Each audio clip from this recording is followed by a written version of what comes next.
Saya Adi Rahman, saya seorang arsitek. Saya percaya bahwa bangunan itu tidak hanya ditinggali oleh manusia, tapi bisa memberi pengaruh yang luar biasa kepada orang yang tinggal di situ, bahkan kepada masyarakat yang di dekat atau mungkin lebih luas lagi ya, sebuah kota bahkan sebuah negara. Siang hari ini saya akan berbicara tentang satu material yang mungkin teman-teman anggap sebagai sesuatu yang biasa, sesuatu yang ya kita lihat sehari-hari, hal yang tidak istimewa, kemudian dia juga mungkin dari harga juga sangat murah, tapi ternyata material yang sederhana ini, yang kecil ini menyimpan satu hal yang luar biasa besar yang bahkan bisa membangun peradaban atau mengubah peradaban. Material itu adalah bata. Jadi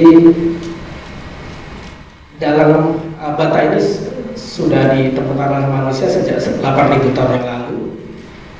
Jadi bata adalah salah satu jenis bahan bangunan yang pertama yang ditemukan, yang dibuat oleh manusia, yang dalam proses pembuatannya mengalami satu intervensi dan ada proses kimiawi. Jadi sebelum ditemukan bata untuk membangun bangunan, itu manusia memakai material organik.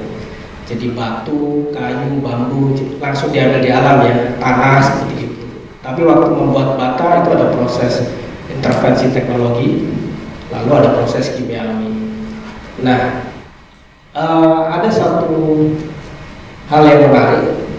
Jadi 5.000 tahun yang lalu di Mesopotamia, itu sekarang Mesir ya, itu bata itu bentuknya kun.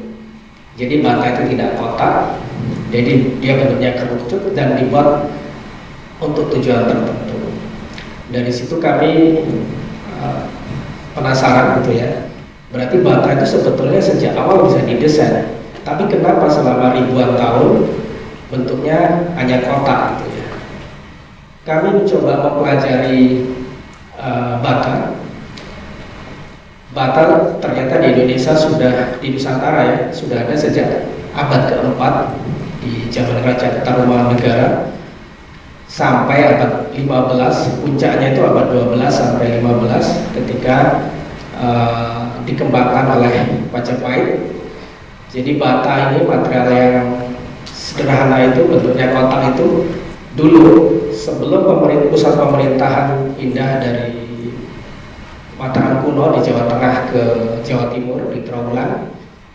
Waktu di Mataram kuno masyarakat itu mengembangkan material untuk membangun itu dari batu ya, karena di sana dekat Gunung Merapi dan banyak melimpah batu. Tapi ketika pindah ke Trawulan, yang menarik adalah nenek moyang kita tidak memakai batu lagi, tapi mereka meriset tanah yang ada di situ, sehingga tanah itu bisa dipakai untuk terakota, lalu dipakai untuk membangun peradaban di situ, tidak hanya untuk candi, tapi juga untuk drainase kota, kemudian pelambing, sampai hal-hal terkecil yang dipakai untuk makan sehari-hari.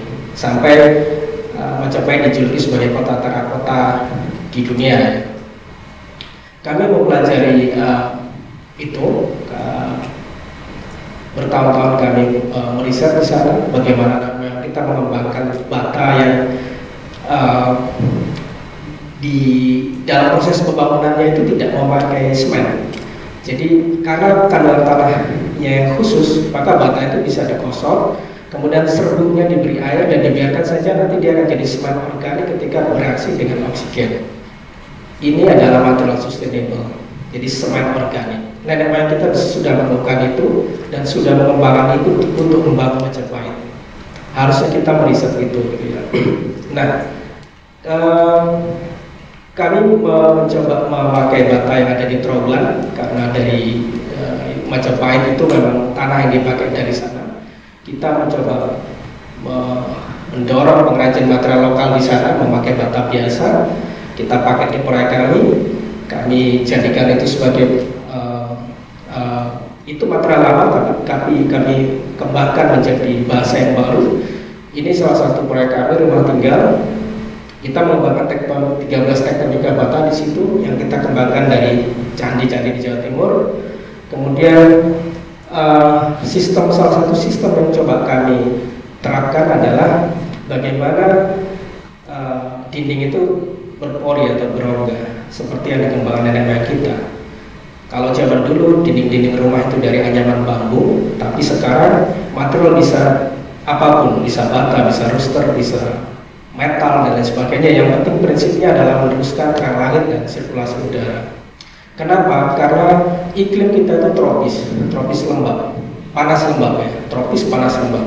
Sehingga kalau dinding itu masif atau solid, maka di dalam itu akan terjadi panas dan lembab. Nenek moyang kita sudah mempraktekkan itu dan kami kembangkan itu ke dalam desain-desain karya kami, dimulai dari bata yang ada di pasaran.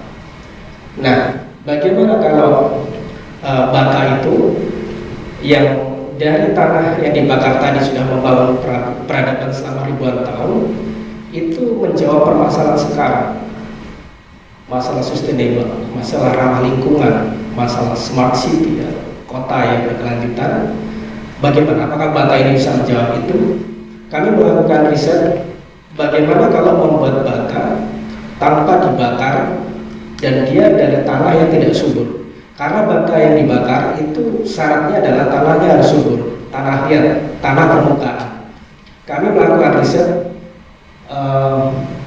di daerah Katulistiwa, sepanjang daerah yang dilewati garis Katulistiwa, itu ada tanah latrit namanya. Tanah latrit itu adalah tanah second layer. Dia adalah sisa pelapukan. Dia tanah di layer kedua ya setelah tanah subur. Di garis Katulistiwa Indonesia banyak, kemudian di Nusantara di Indonesia, di Jawa banyak, di Kalimantan juga banyak, di Indonesia banyak, tapi belum banyak yang mengembangkan. Kami melakukan riset dari apa yang sudah dikembangkan kita, membangun bangunan tanpa semen, memakai sistem interlocking. Salah satunya adalah yang dipraktekkan di Candi Borobudur sama Candi Prambanan. Jadi nenek moyang kita bisa membangun Candi Prambanan yang tingginya 45 meter setara dengan bangunan 9 lantai tanpa semen, memakai sistem interlocking, memakai sifat dari materialnya sendiri, yaitu berat. Kami mengembangkan itu karena bata yang tidak dibakar ini, bata tanah laterit ini, satu keping batanya itu beratnya 5 kilo. Sehingga salah satu sistem yang paling efektif untuk memakai bata ini dipakai untuk bangunan supaya menghemat semen dan besi adalah memakai sistem interlocking. Tapi kami paham sistem interlocking itu punya kelemahan, dia tidak kuat menahan gaya lateral atau gaya atau gempa. Maka kami tambahkan fitur lubang-lubang itu fungsinya adalah untuk besi dan semen. Kita mencoba mempraktekkan itu, membuat itu bersama pengrajin material lokal. Kita riset selama 4 tahun, kemudian kita praktekkan untuk membangun satu masjid di Sidoarjo. Masjid ini kita beri nama Masjid Lego. Kenapa ini sustainable? Kenapa bata ini sustainable? Karena bata ini di materialnya itu diambil dari lokasi, dekat lokasi, kemudian dia bukan jenis tanah subur, kemudian yang membuat adalah masyarakat setempat.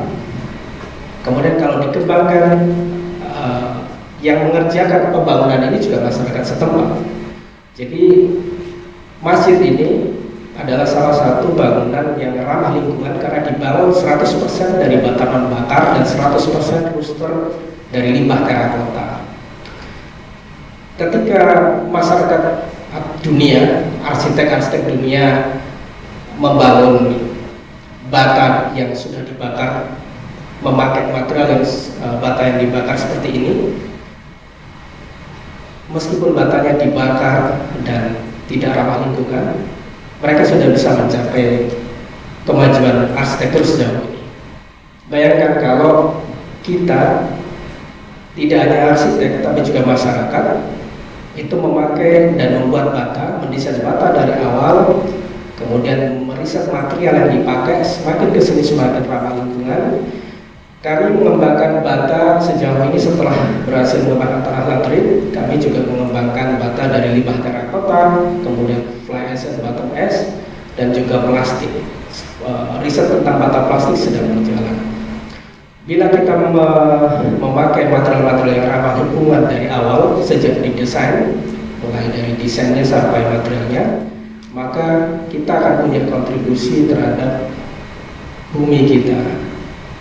Kita tidak bicara tentang satu material bata di sini, tapi kita berbicara tentang semangat membagikan kepada anak cucu kita tentang melestarikan bumi.